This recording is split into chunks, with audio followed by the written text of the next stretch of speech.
I started it right when you called. This is an anticlimactic start. Hi, everybody. My name is Jalbagel. And welcome to another episode of Gamer Breakfast. We're doing a snack break this week. Episode 3. It's still Gamer Breakfast, but it's like Gamer Breakfast, like snack break. Like Monster Hunter Rise, wait. This is the expansion to We are the expansion. Gamer Breakfast. Yeah. Oh man. So I asked Skoj right before this, says, Skoj, what are we going to talk about? And Skoj said to me, fuck you, I'm not telling you. Okay, I didn't say to that extent.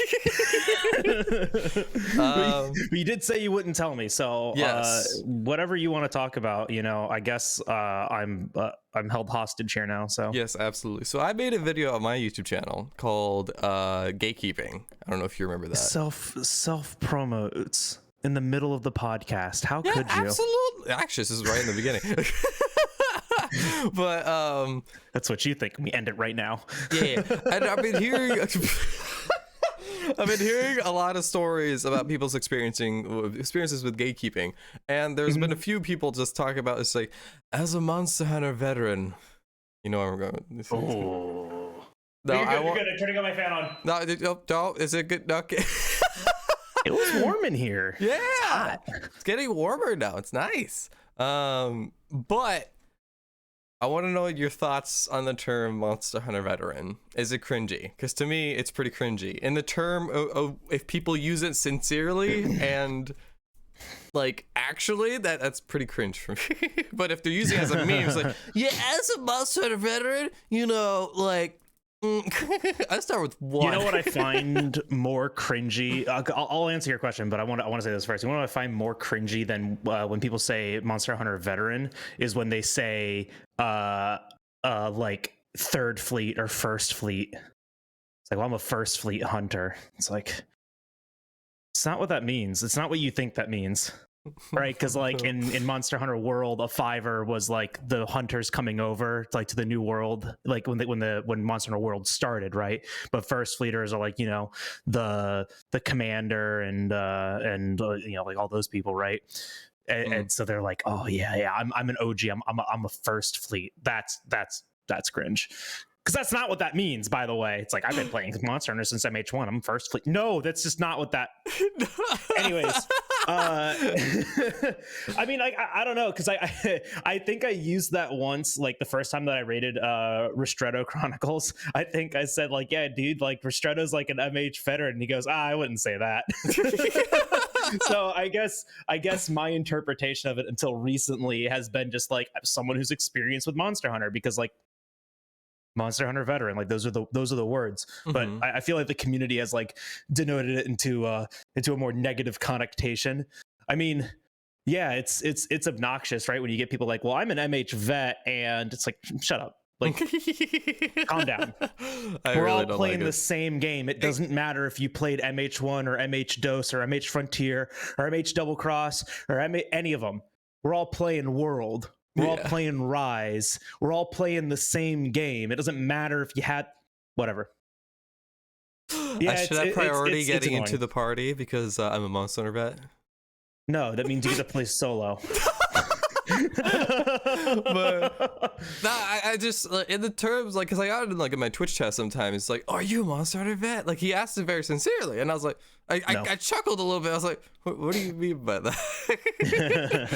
But I don't know. I always try to like diffuse that, because like this is my thing too. It doesn't matter either, right? But like people like to put that emphasis or that air onto it just to see like where your level in the game is, which can be much more easily achieved with just asking, is this your first Monster Hunter game, or what was your first Monster Hunter game? Like, that's such an easier way to like gauge someone's experience. And sorry, I just got really distracted because there is a new plush in your background, and I knew it was already there, but I didn't see it last time, but I'm seeing it right now, and it was very distracting. I was like, oh, look at him, because everything else is so purple, but then he's just very orange. Yeah.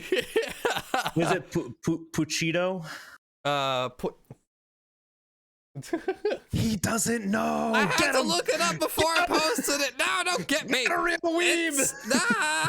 I'm a fake weeb. Why doesn't he have the character list on the first volume? Is it in the second volume? It is. It's like Puchito or like Puchita. See, I was close. Yeah, it's the. I don't even read that anime. It's what?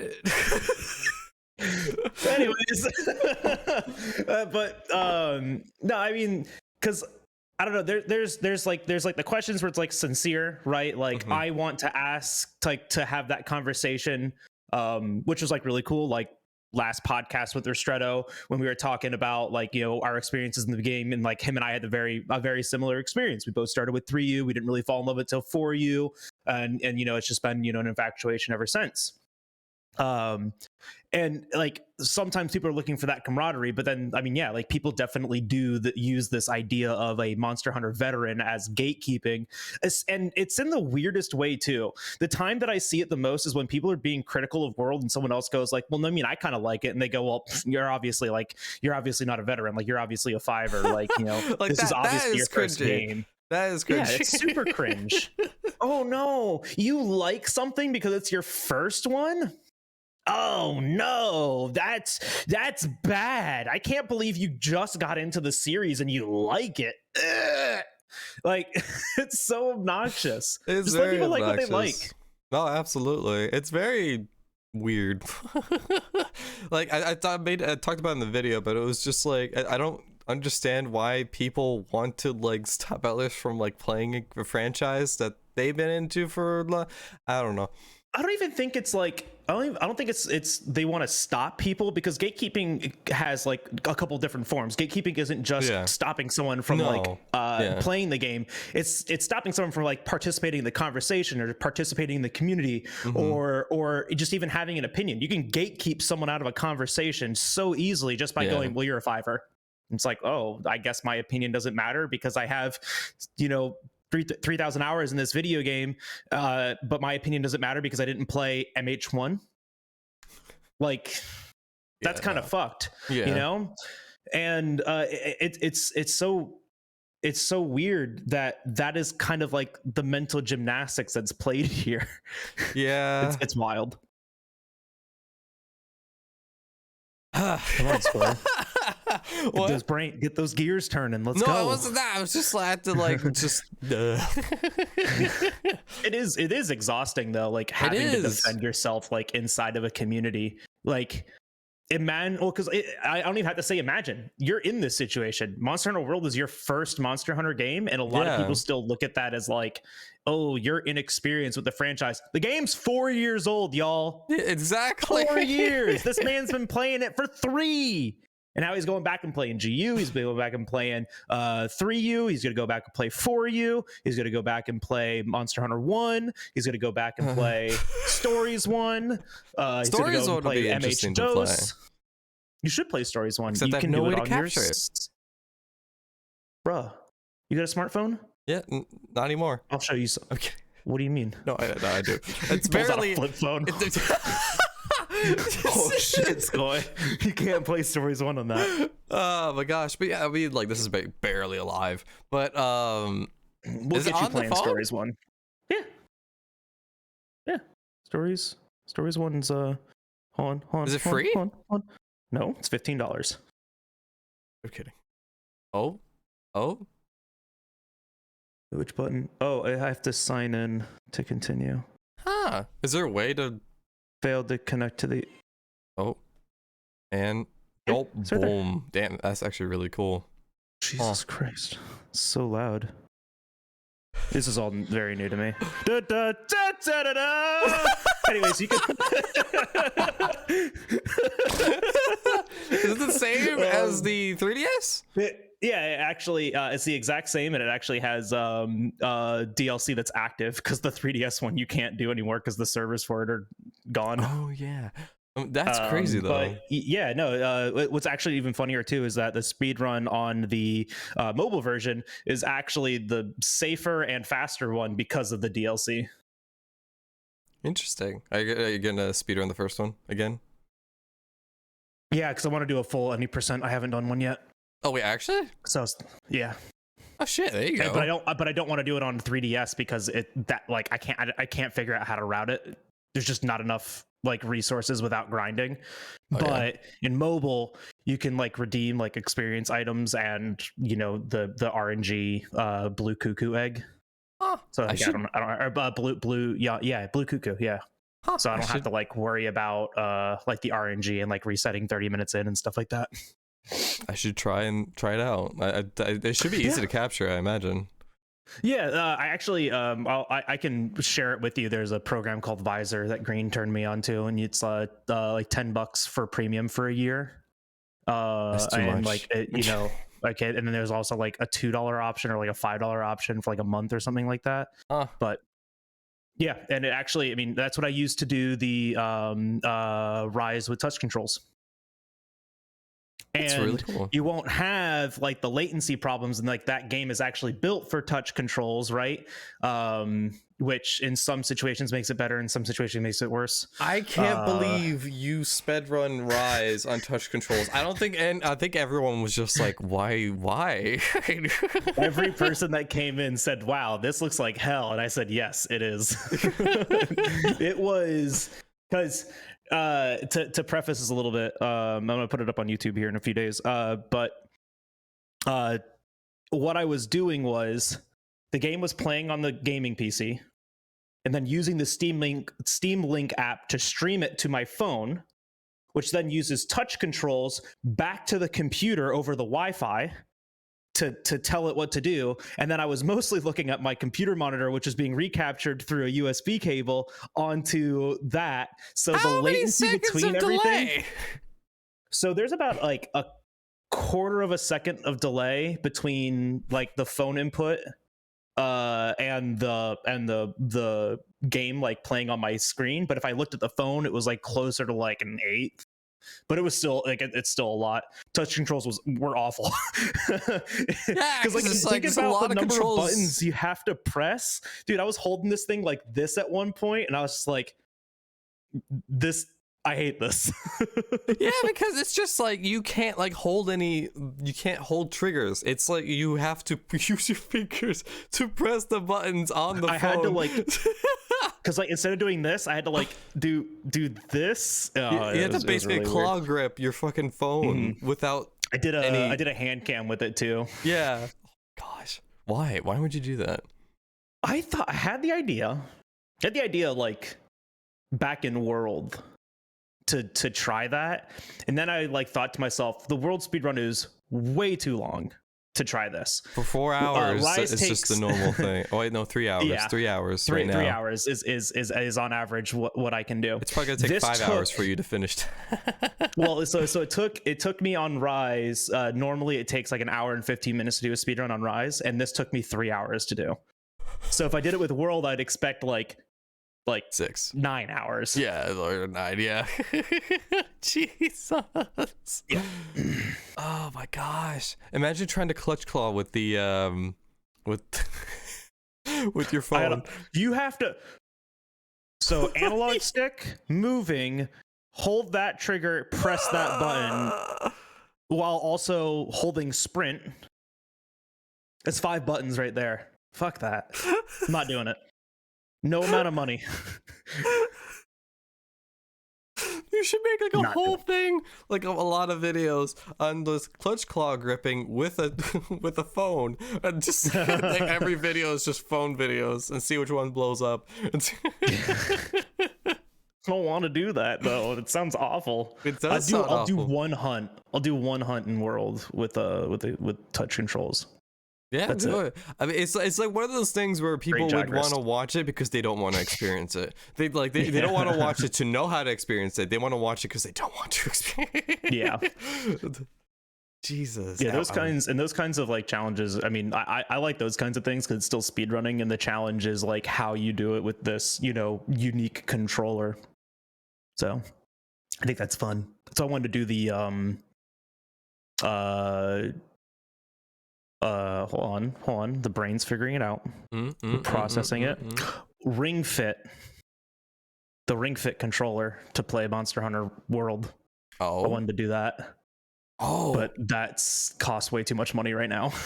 Does it? For the Ring Fit I itself? need well, the Ring Fit itself is the cheap part. It's the $300 Bluetooth controller like thing that you need to buy that will, you know, interpret those inputs, because your computer can't, but this thing can, and it's like $300 right now. So I'm not doing that. No. Not until later. No. Another day. Jeez. Yeah. I'm doing the thing. And then I'm gonna get somebody.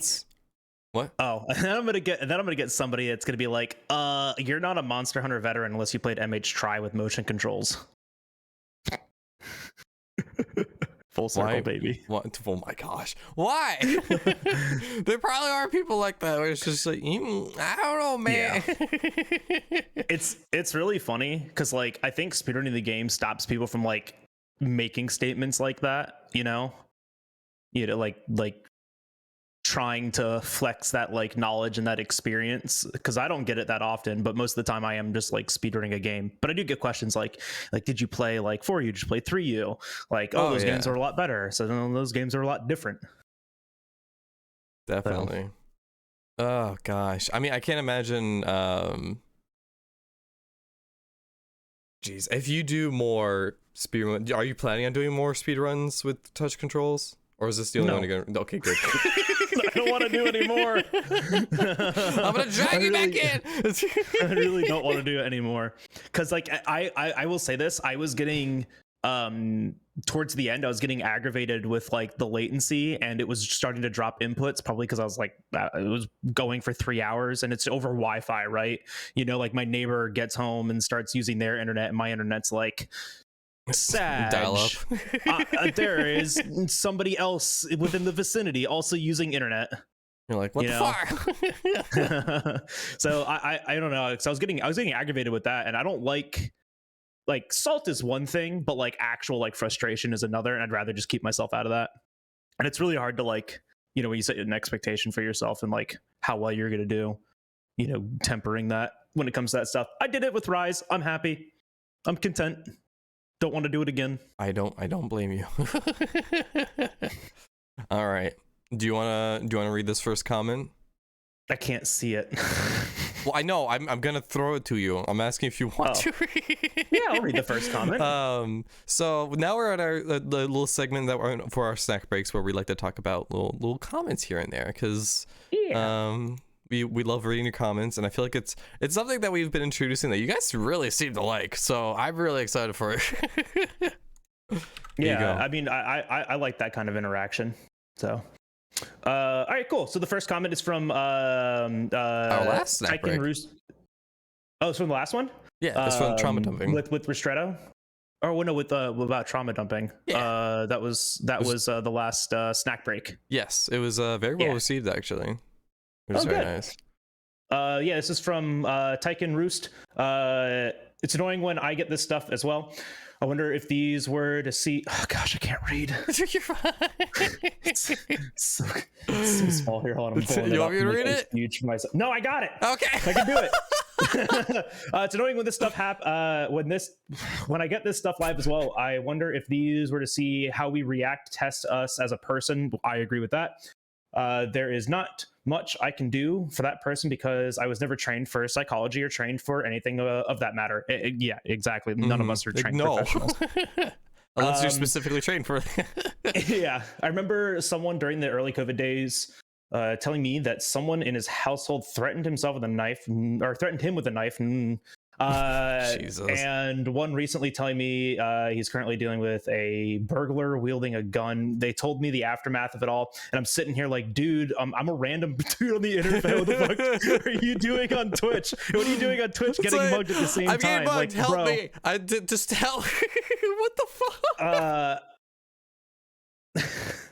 There was that, and people who would say that their formers dumped them and and talk a lot of shit. I'm just sitting here awkwardly in silence. Glad you guys are covering this. Amazing vid, by the way. Thank you. So like, Roos, thank you like for bringing that to light, right? Because like it is incredibly difficult just for like a human being, like for us to just respond to that. This isn't the setting, right? This is like being in the audience on like Good Morning America, and you know, like one of the hosts like points out to the crowd and goes, "How are you doing today?"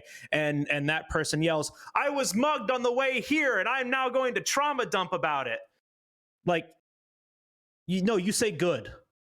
Okay, that's what you do. You say I'm doing good, or doing all right, or I'm doing okay, or you know, even like it could be better is fine. It just we just reply saying, well, I hope the rest of your day goes well. I hope things get better, because there's not really much we can do. But like, this is the other thing too, is that like there's like two situations here, right? You can only do so much as like a streamer, and so you would like to believe that some people are, you know, sharing because they are in a situation where they can't do that with somebody else, which I can, you know, I can resonate with. I can appreciate that, right? But you just got to have like the right place to do it. But then I also think you're right. Like, part of you thinks like, is this a test? Do they just want to like see my reaction, or are they just looking for attention, right? Because like there is a difference between people wanting help and people wanting attention. You know, like I give up real quick on stream sometimes. Like someone will bring up something and say like, that sucks. Like, you know, like, what are you trying to do about it? And they aren't, right? Like they don't want, you know, like advice, or they don't want to solve it. They just want to complain about it. And then it just becomes a point where it's just like, hey, this is not the place for that. Yeah. And then the shit like, oh, someone just broke into my house, BRB. Like that's attention grabbing. I don't even care if that was real. That's not appropriate. That's not appropriate at all. Like contact authorities. Like, don't. it's such a shitty, like it's such a shitty take for me, right? To be like, oh well, Jalbagel doesn't care if I'm getting robbed and like threatened at gunpoint. No, because I can't do anything about it. Don't tell me, tell the police. I don't know where you live. I don't know your real last name. I don't know anything about you. If Skoj DM'd me, I need you to call the police for me, I could do something about that. Right? Like if a friend did that, I am a random stranger on the internet. Do not just dump just nonsense into my chat. Because no context, just like, you know, no context trauma dumping, and like just no context, just like info dumping for traumatic events is such an unwanted and unwarranted thing.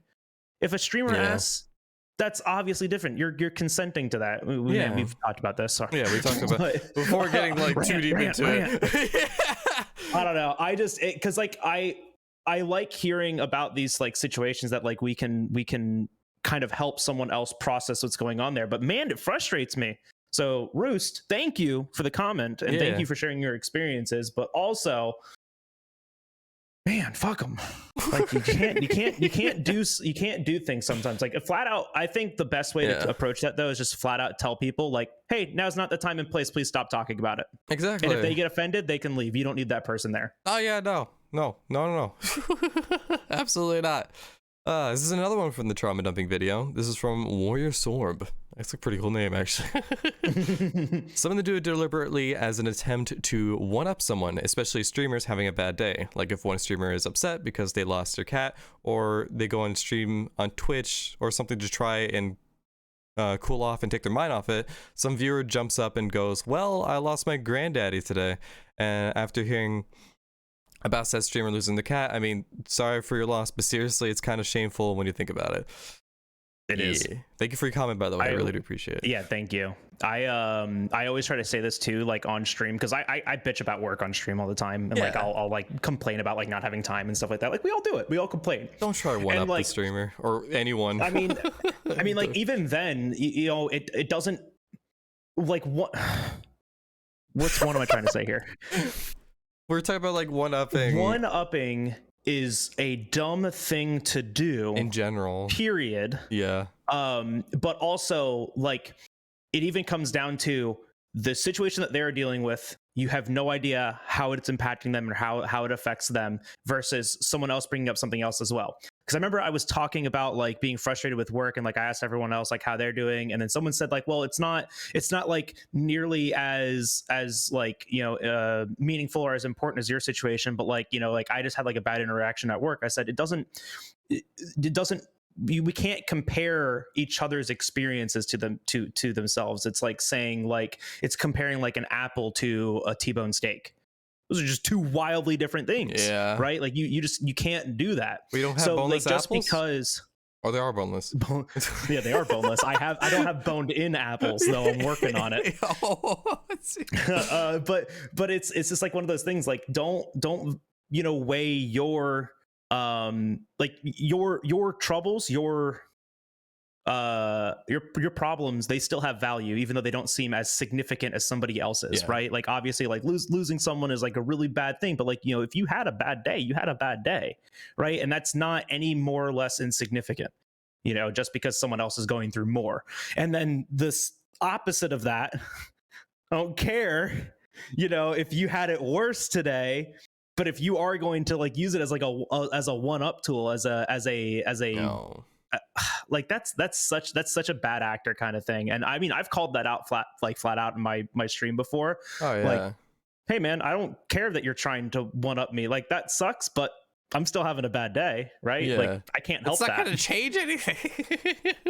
There's been certain situations where I've seen on Twitter, like a big content creator, like there's a lot of people, like the content creators have really fucking busy schedules, and there's been some people like content creators saying that hey, I had to get up at like 5 today and I feel dead, and then oh people, my god. and then the replies were just like, oh, I have to do like an all-nighter shift, or just like get up at 5, try waking up at 3, and then it's just like, screw off. What the fuck? Everyone has different experiences. We all have different lives. Like, calm your tits for like 2 seconds. A single human being cannot like have just a different experience, or like a negative experience with something, without somebody else having to go, but I have it worse. I don't care that you have it worse. Okay, I had a bad moment and I wanted to express that because this is my space to do that. Yeah. But you do not need to come in here and make me feel guilty for expressing that, because that's what that is. It's a guilt trip. It's like, how dare you feel bad for that situation when I have it worse? I mean, different ways to like reply to that as well. If you like didn't like have sleepless nights, you could be like, oh, I feel that, yeah, I didn't sleep at all last night. You could say something like that. That's fine. I feel like. Is that not fine? Yeah, I mean, no, absolutely. Not going like, oh, Skoy, you had to wake up at 5 this morning. I haven't slept since Wednesday of 2042. Wait, like, I'm going backwards, y'all. So 20. Benjamin Button. That's in the future. That's in 20 years from now. Yeah. I haven't slept since then. Wait. But yeah, just.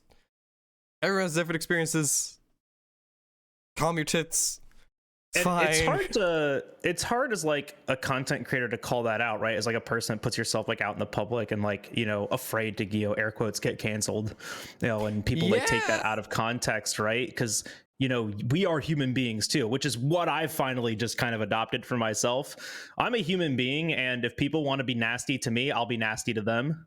Kind of thing. I stopped caring, and I realized that I get a lot more respect when that happens, and it kind of sucks, right? Because like toxic behavior has to be rebutted with toxic behavior, and then that's someone who's just like, I'm an enemy with them now. Cool. Oh my gosh. Oh, before we get into this next comment, there's been something that I've been seeing that revolved around like someone playing Valorant, and there were 2 friends that were having like, not beef, but they were having conversation. It's like a fake argument, I guess you could call it, where they're arguing amongst each other, but it's not like they're not friends. I don't know how to explain that. It's banter. Yeah, banter. Yeah. And then a viewer would hop in, and because Valorant has like open mics, they would try to be involved in that. You do not know people the way you think they do, and this is the thing. There's the terminology that we use on the internet for like the kind of relationships that we develop over the internet. I can't remember the terminology, so if you know it, put it down in the comments and be like, it's this one, streamer. But it's like, you know, how people, like how a viewer can develop a friendship or an air quotes relationship with a streamer without that streamer like actually being involved in that, you know. And people like concoct because they want to be in on it, and I totally get it. Like, you want to be in on the joke, you want to have fun with it, but like, there is the kind of banter that Skoy and I will do because we are familiar with each other, we know each other, and we know, like, I can joke about him being a weeb, and he can call me a Speedy Pepega, and I'm like, yeah, man, that's fine.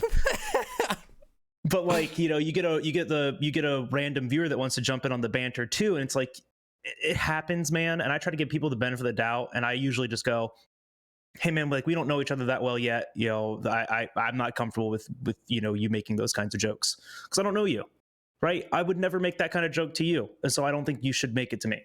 And I think that's just like the best way to kind of like approach that, right? Like, you know, like I call Skoy a stinky weeb, and then someone goes like, yeah, like Skoy's super smelly and likes anime whammon, and then Skoy's like, I don't like that.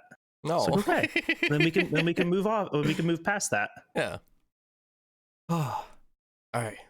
Moving on. Oh, you want to read the next one? Yeah, go for it. That's why I sent it to you. Which video did this come from? From the For You Ristretto talk? Yeah, this came from the For You Ristretto talk. I love that video because we talked about For You and Gore for quite a bit, so it was great. Gore for Sunbreak. It'd be sick. That would be awesome. It'd be sick. But yeah, go on. So yeah, this is from Jason Sonnen. Jason says, MH4U is easily one of my most beloved games of all time. Blessed. Yes. Absolutely blessed. Nothing but intense nostalgia and love for that game. It was so charming and fun. Newer titles missed that feel it had, but that just might be my nostalgia goggles kicking in. I feel that, and I'm really happy that like you identify that too, but that's okay, right? It's okay to be nostalgic about video games. I had that same realization with myself recently with Pokemon games, because I was always like, Gen 3 Emerald, best Pokemon game. Yeah. I went back and played Emerald, and I was just like, very kind of like this. Bland. I don't like this at all. It's literally just literally just Gen 3 Pokemon. Like, and that's all it really has to be, right? No. Like the reason why I say it's like bland is just because like it's how it used to be. Like, it was just like cookie cutter, just Gym 1, Gym 2, Gym 3, Gym 4, 8, Elite 4. You're done. Well, and there's stories, Skoy. You have to fight Team Aqua and Team Magma, and you know, can't flood the earth or make it all lava. I think it's probably one of my favorites in terms of villains, because like conflict between the villains, and then just anyways, sidetrack. Go on. But I was always like, Gen 3 stan, Gen 3 stan. And then I started thinking about it more. I was like, really, what is my favorite Pokemon game? And I kind of came down to, I was like, you know what? X and Y. But once again, it's a nostalgia thing for me because I played it in college, in a point in my life where I had like a bunch of free time and like could really invest into that. And that was like the first Pokemon game that I played competitively, and it was on the 3DS, which is my favorite just console in general. And I mean, I don't know, but like nostalgia is okay. Like, it's okay to like something just because it makes you feel nice, because that's just what nostalgia is. Like, it makes me feel good. Pokemon Snap, not like anything brilliant or anything like that, but anytime I play Snap or New Snap, it's just nostalgia that makes me happy, and I like that. And that's all it needs to be. These are the happy tingles. Yeah, I mean, Skoy, what's your nostalgia game? Like the one game that you're like, I love this only because of nostalgia. Probably Star Wars Battlefront 2 on the PlayStation 2. That is a weird pick. It's a really weird pick. I wasn't ready for that, like, at all. It was a game that I grew up and I have the most fond memories of, because that was the most time I really I guess spent with my dad in terms of playing video games with him, and we would always play Battlefront 2. We played it together. We go against the enemy team. We go against each other. I remember being Mace Windu and he'd be Waste Windu and I'd be Darth Maul. I'd be like, rah! But yeah. But I mean that's good. Like Yeah. having that thing that like makes you just happy. Like it's fine. And then the new ones kind of just make me sad. But anyway, the new Battlefront 2 is not bad. The other Battlefront that was the new, I think I have that one. it's not the best. The newer Battlefront. It looks pretty deep, but that's about it. Yeah. Oh man, I mean that's about it that we have for this week. I mean, there's not really much more to really cover. It's been an eventful week. We have a lot of content going on our own channel, so if you guys want to check it out, I'm posting more on YouTube. That's been an adventure. Trying to think of different other random videos and topics, and probably a new channel for anime talk, because it's the most I love talking about anime, so He loves anime. Oh my gosh. Look at it's even on his hat. You can tell I love Monster Hunter World. He loves anime. That's how you know it's on the hat. I need to get If you you wear more a into hat, you have to anime love so it. we can have like nothing but anime episodes for the next like 3 months. If you want to talk anime with me, it has to be shows from like 2002 to about 2010. Those are the only shows that I really watched. So like you you got your watched Demon Slayer FMA. season 2 yet? I haven't watched that yet. No, I need to. And then there's like a couple of like random like Netflix animes that I watched. I watched Children of Something on Netflix. Wolf It's a Children? movie. No. It's about kids on a space station that's like crashing into the Earth. It was really good. It was a good watch. It's the Orbital Children. The Orbital Children. It had the really like cool art style. And it's a movie, right? So like I spent like an evening and watched it. That's the most recent thing that I watched that was anime. I don't think I've seen that. Yeah, it looks good. And then there You was look something good. else. Bunny and Something, which is on Netflix now. It's like a superhero Beastars? anime. No.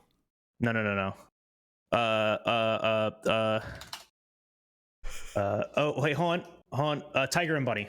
There it is. Tiger and Bunny. I don't think I've heard of that. Tiger and Bunny. It's like a sci-fi superheroes kind of thing, which has like a lot of like inspiration from like Kamen Rider and stuff like that.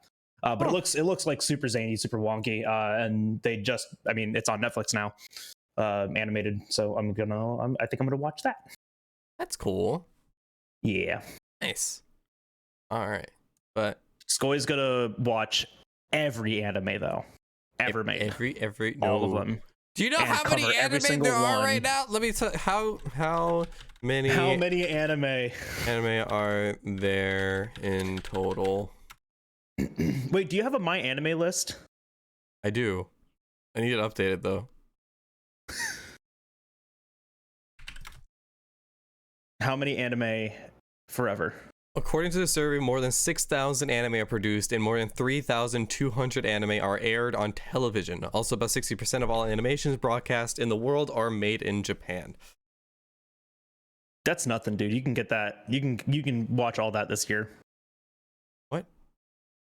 Yeah, man. Just cover it all. Dude, everyone's anime list is gonna outlive themselves. No one's gonna be able to catch up with their anime list.